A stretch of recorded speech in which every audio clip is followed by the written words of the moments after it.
I die, die, I die, die, die, die. I die, die, I die, die, die. Oh, die, die, die, I die. Da da da do.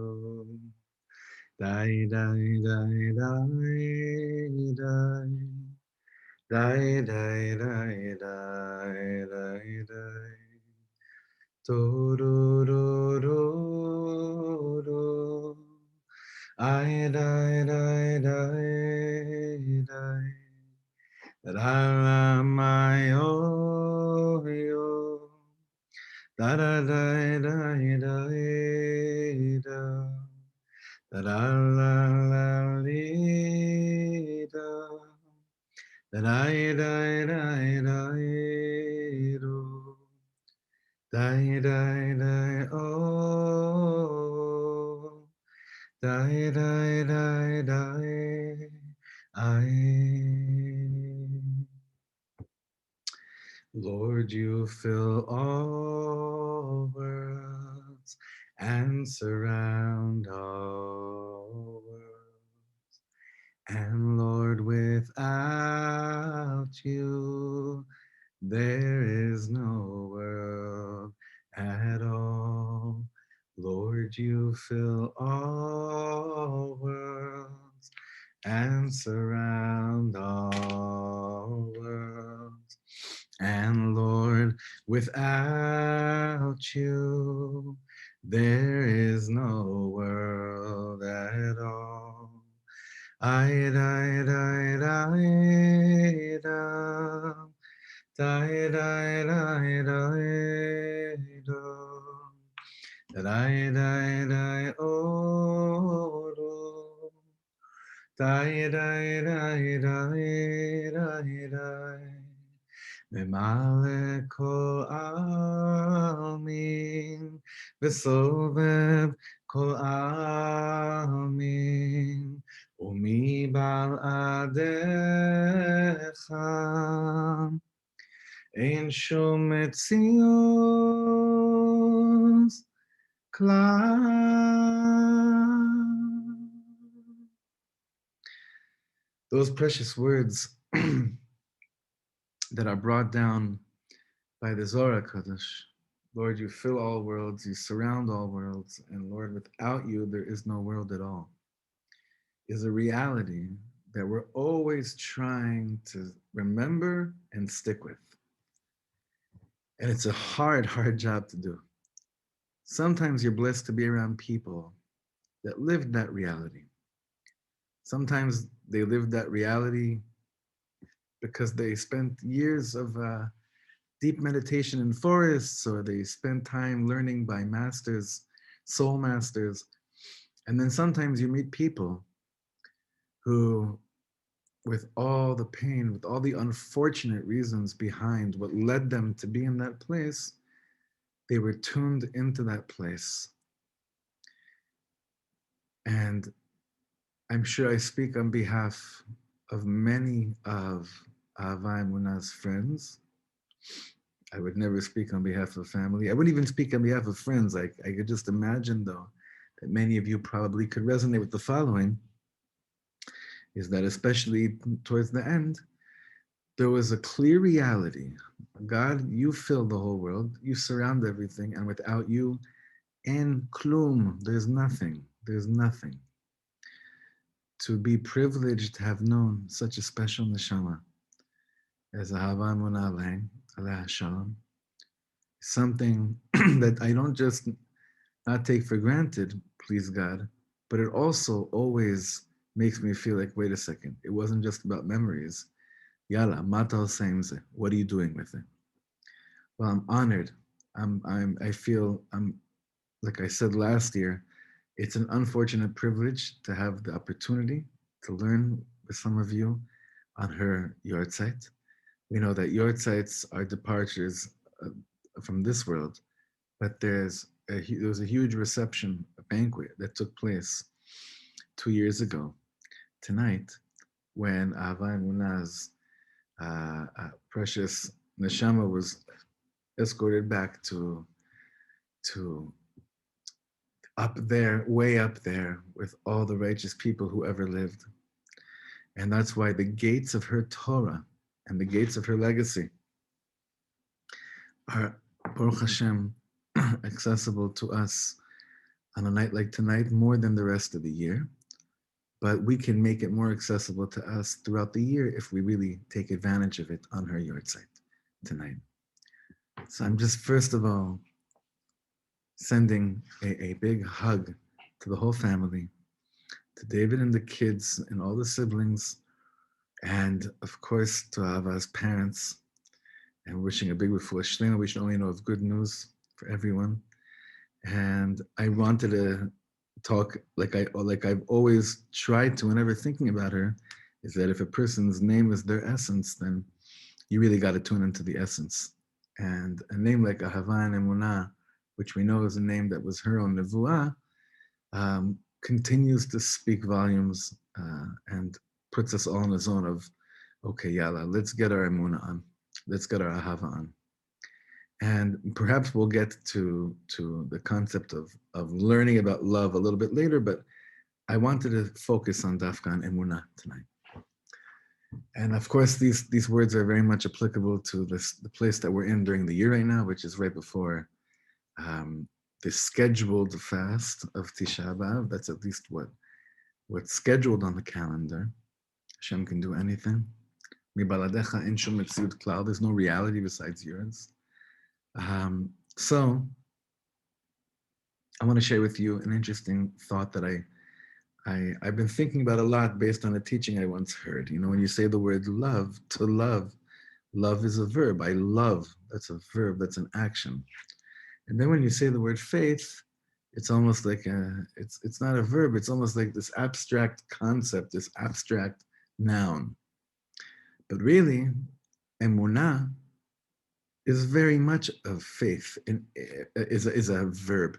If we really understood how the Hebrew language works, so faith, emunah in English wouldn't be the word faith, it would be faithing. I am actively doing something. That's why many people get confused, like, are you a believer or not believer?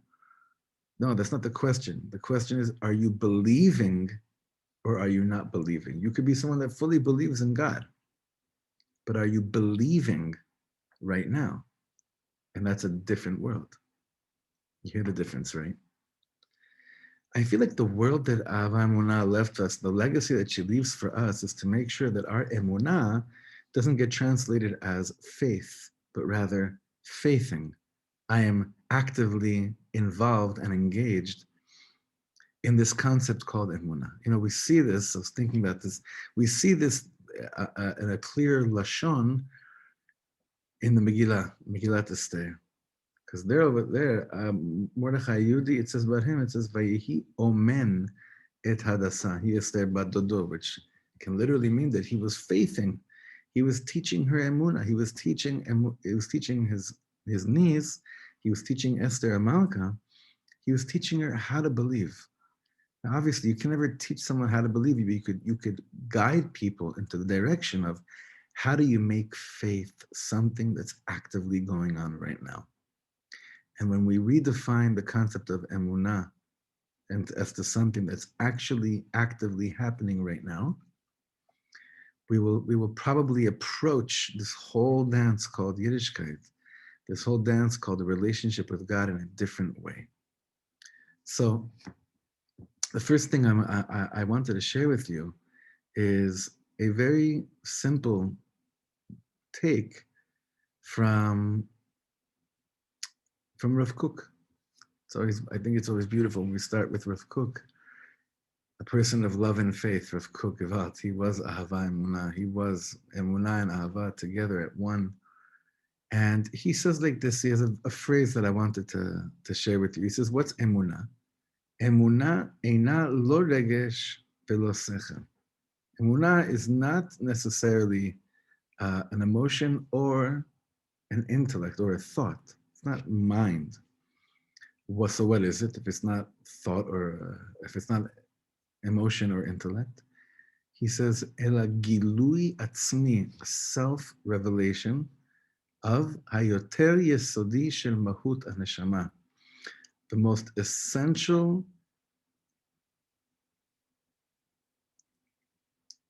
I'm trying to figure out the right word here for mahut haneshama, the most essential concept of what my soul is all about. When I get a taste of who I am, that is emunah. That's what Rav Kook is saying. Gilui atzmi, self-revelation of what my soul is all about. When we talk about souls, what are we speaking about? It's olam ha'emunah, olam ha'neshamot, that's olam ha'emunah, the world of faith. So again, it's not, oh, do you believe in God? Well, do you feel it? Or have you come to an intellectual rationalization of the matter that's leading you to knowing that it's right? Well, we'll see that according to Rav Kook, it's neither, but we'll see right now from the Rambam that you need elements of both to begin the faithing avodah, the work of faithing. So the Rambam, as you see, we're going to look at two different quotes from the Rambam. Rambam b'sefer ha-mitzvot. What does Rambam say? The first mitzvah, when the Rambam counts the mitzvahs, he says, mitzvah rishona asher hu hatzivui asher tzivanu beha'amanat ha'elukut. The first mitzvah that God commanded us to have us believe in godliness. The mitzvah is shena amin. It's a mitzvah that we should have faith. We should practice faith. Sheyesh sham shehu ila lechol hanimtzaim, that there is someone that is running the show and is causing everything to happen. So the first way the Rambam approaches emunah is using the word emunah, using the word faith. But then the Rambam in Sefer Hamada continues and he says, well, Yesod HaYesodot ve'amud HaChochmot, that's how he begins the Sefer Hamada in Mishnah Torah. He says the basic principle and pillar of wisdom, leida, to know, sheyesh sham matzui rishon, that God exists. So you see how the Rambam uses first the word na'amin, and then he uses the word ladat. And here is where I want us all to open our hearts very much. There are so many different Hasidic tales that illustrate the following teaching. It is one thing to believe in God, but it's a completely another thing to know God, to know that God exists. There are certain people that when you're around them, you know that they believe, but you get a sense that they know. It's not so much a belief thing, it's mamash dat. They know it to be true. I'm reminded of a certain walk that David, you and I took with Ahava Emunah outside your house. I shared it with my community a few years ago that it seemed like it was like a 3-hour walk, but really in essence it was like literally just from your house to where my car was parked, which was when you leave your house and you make a right up the block into the right side. It was probably 15 minutes. Shmooze. Seemed like eternity. And during that conversation, that specific conversation, I wasn't speaking to someone that believed in God. I was talking to someone that knew that God existed. Adat, mamash adat. In the Tanakh, when we come across the concept of knowing something, we see it in the first time in a very strong way between Adam and Chava, Adam and Eve. And it says that when Adam knew Eve, the Adam yada et Chava, we understand that to mean that they reached the highest level of both physical and spiritual intimacy. That's the da'at, when you know each other. So Chazal teaches that da'at is really feeling connected and plugged in and one, in unison. Da'at, right? So again, there are those that believe, and that's a beautiful thing. There are those that are currently, actively believing, they are faithing. It is something that they're working on right now, even right now as you and I are learning with each other, that's actively happening. And then there's da'at. Then there's da'at is it's in, it's one, it's there. The knowledge has brought me to a place of chibur, of connection. And that doesn't negate the believing and the faithing from taking place. It just takes it to a higher level. Well, in order to understand these concepts a little bit deeper, and I have Rahmanis on those of you that are watching this, that are learning this right now, and it's a little bit later in the evening, I have a piece in English that I wanted to share with you. And it's a very special, special piece of Torah written by, well, not written, but said over by Rabbi Shlomo Katz. This is a piece that Rav Shlomo is literally riffing off of the Rambams that we just learned about knowing and about believing. Now, although the paragraphs that we're going to read now are in English, I always encourage my friends when we learn together, especially when it's our Mama Lashon, our native tongue, the language that we're learning, don't read ahead. I tell it to Israelis in Hebrew and I tell it to Americans and Anglos in English. It's one of the powers of learning together, learning with patience.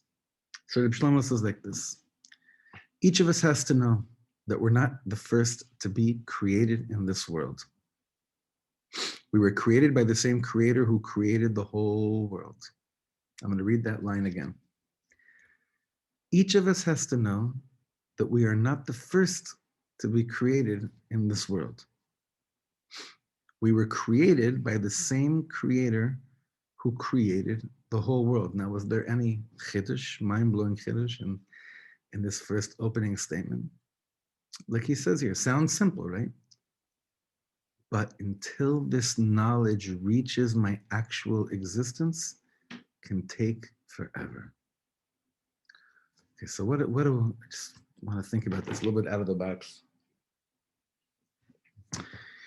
I'm sure you know that, we're always constantly trying to work on tzimtzum, on bittul, on making ourselves smaller, on making sure we're not occupying too much space, spiritually, emotionally. And all the Torahs we're learning these days, it seems like every single teaching we're learning has to do with anava, has to do with being humble, becoming humble, and making yourself smaller. One of the most powerful methods of working on this concept of making yourself smaller is realizing that and living with the realization of there was someone here before you, and there's probably going to be someone here afterwards. And when you really stop to think about that, a lot of things that a lot of things that are unimportant, that took a lot of importance in your life, seem to fade away. And a lot of things that haven't been important suddenly become important in your life. Now, you and I know this to be a fact. We know that there was a world before we came here, and unless we have information that we're not privy to be sharing, we know that the world will exist once we're not here as well, physically, right? So what's the chiddush in that? So Reb Shlomo had said over here, and I'll put it back on the screen, he said that until this is the second line, sounds simple, but until this knowledge reaches my actual existence, it can take forever, meaning until I really walk around with this piece of information and it becomes the way that I live, it could take lifetimes. The Beis Yaakov of Ishbit says that our biggest problem is that we really don't believe that we were created. We think we were always here and that we're here to stay. What's interesting is that usually when you come home from a funeral, maybe you don't feel like this. But once that vibe of like Hashem Natan, Hashem Lakach kind of wears off, we go back into this, I was always here, and I'm always gonna be here. And it's just so far. It's so far from anything that we know to be a truth. So we live in this existential, we live in this paradigm, we live in this paradox almost of, even though I know these things to be true, it hasn't become true in my life. Because if I was living a life with the humility of knowing that I was actually created, I wasn't always here. And I want you to close your eyes and think about that for a second. I was created, meaning I'm not the one that set everything up here. I was created. What a humbling thought that is, huh?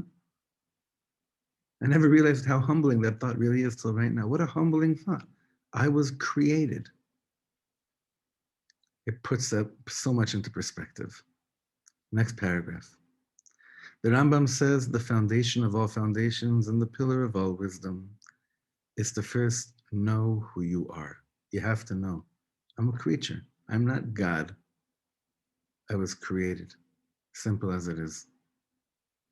Now the question is, what kind of an existence did God give me?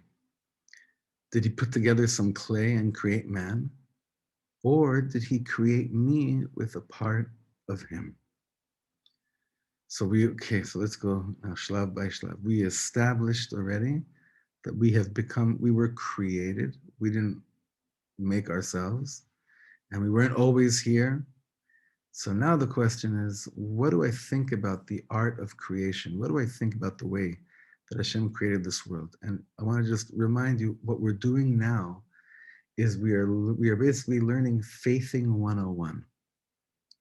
And I know that these are some things we perhaps don't think about too much, but when we have these type of thoughts be what runs back and forth in our minds and in our souls, we'll see that the art of faithing becomes much more concrete and approachable. So again, the last question here, did God put together some clay and create man? Or did he create me with a part of him? And anyone that's ever opened up the Balatanya understands very clearly. The Balatanya makes sure, it's like, if there's perhaps one thing the Balatanya gave his life for, is that you and I know that we are a shtickle elokus, which means we are little pieces of God.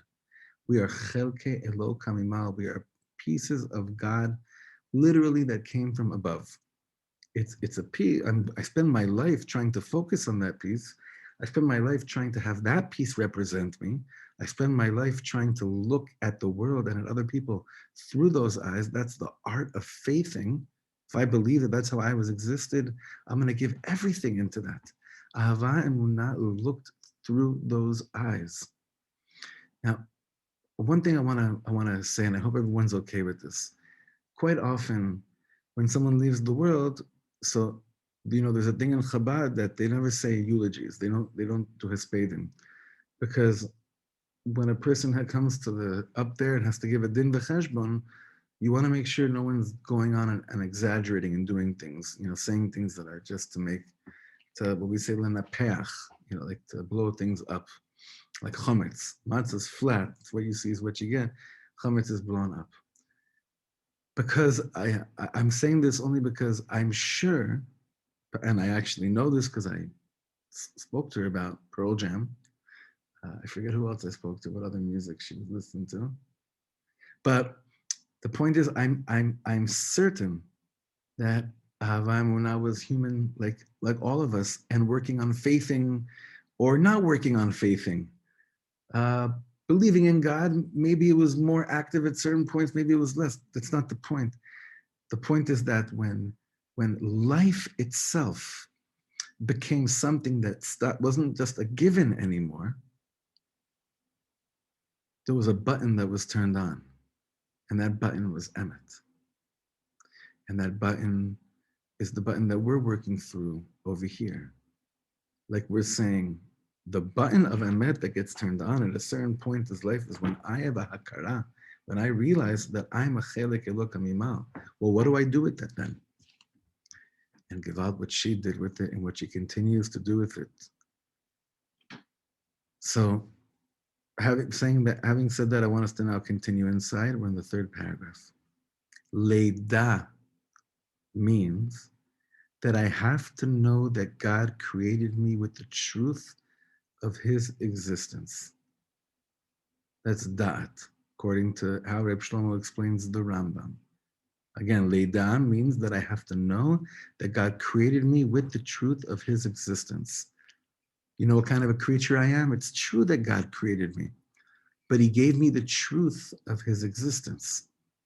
So since God gave me the truth of his existence, it's the deepest kind of existence in the world, meaning to say, if God's existence is infinite, The infinite existence is within me as much as I am a creature. So even though I did not create myself, and even though I was once born, I will take off also, and I'm not here infinitely physically, but since God placed a piece of him in me and in you, that means that this infinite existence, this piece of Hashem, which never fades away, was around me when I was alive, and it'll also be here and in all worlds forever. And I'm just feeling so.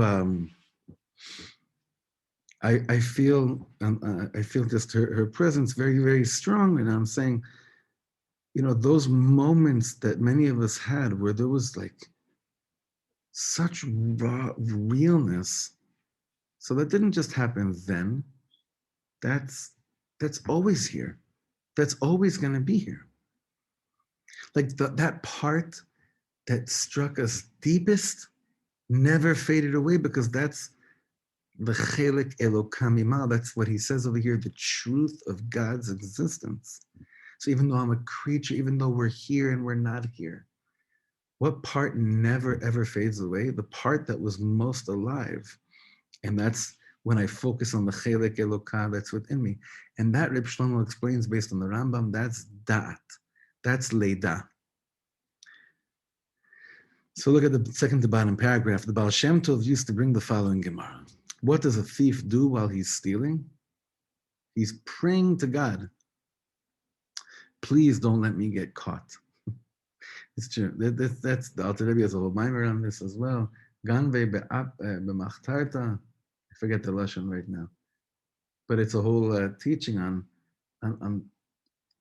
realizing that even people, when they're doing things that they shouldn't be doing, they can have God attacks.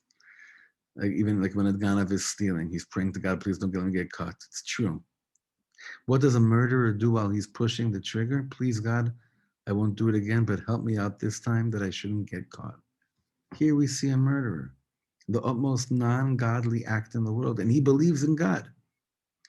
But what kind of a belief is that? The belief does not enter his life. It has nothing to do with him. This is the murderer that's talking to God, wants to make sure he's not getting caught, or he's begging already for, second chances, whatever. So that person, does that Ganav believe in God? He believes in God.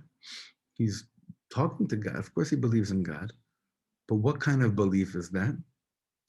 The belief does not enter his life, Rav Shlomo says. It has nothing to do with him. He and the believing are two separate things. Leida means that whatever I believe in, whatever I know, is one with me. And here I get the chills, because so often we meet people that if you ask them, do you believe in God? And they say yes, you'd be shocked, because it seems that on the surface, their belief in God didn't penetrate any part of them. And it's true, they probably do believe in God, but it never became one with them. And this is the whole concept of da'at, of hit kashrut, of that which we believe in becoming us. Bottom paragraph, why don't I walk into the fire? Do I have to sit there and explain to my foot that this is fire? No, my foot knows that this is fire, and it'll burn me. Leida means that I am one with what I know.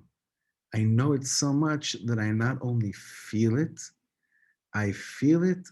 and I know it. So as opposed to what Rav Kook was saying, not as opposed, but I would say in harmony with what Rav Kook was saying before, is that is emunah knowledge? Yes and no. Is emunah emotion? Yes and no.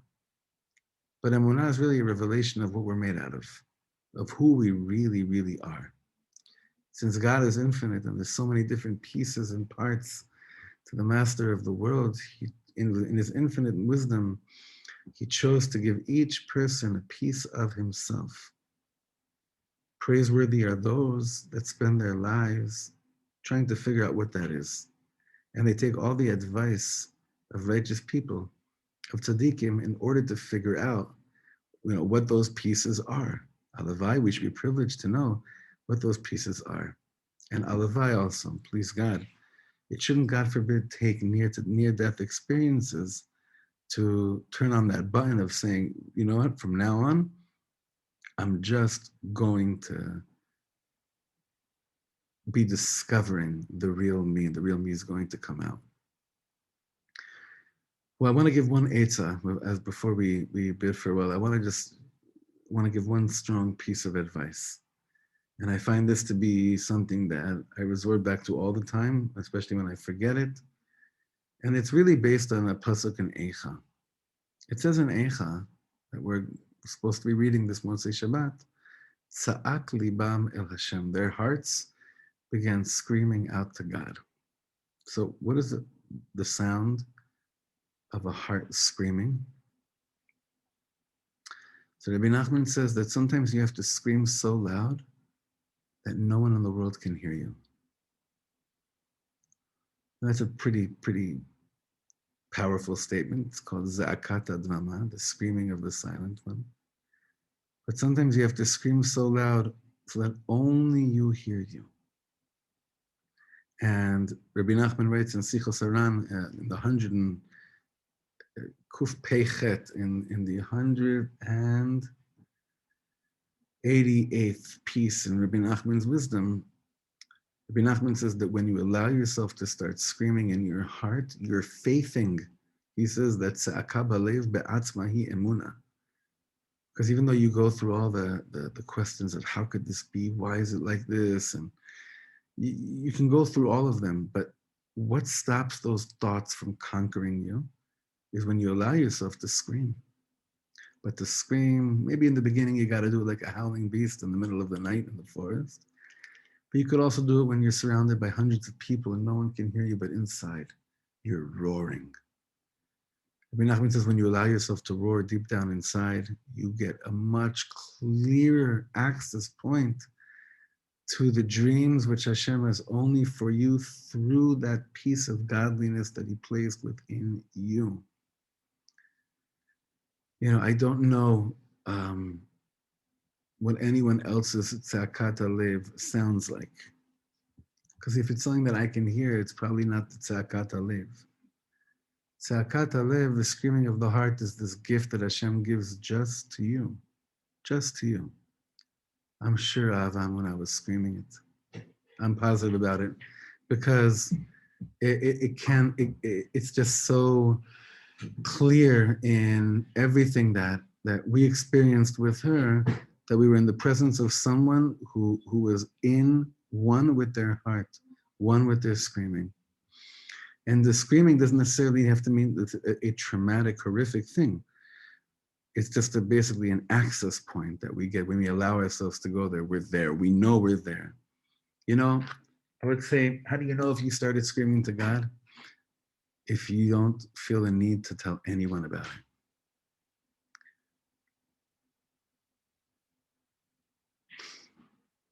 This is big leagues. It's major leagues. It's major leagues. All right, Hashem Yitbarach, we beg you for compassion on all of us. You can make the journey a little bit clearer, just a little bit clearer. And we promise, B'li Neder, to take advantage of all moments of clarity that you provide for us and you send our way.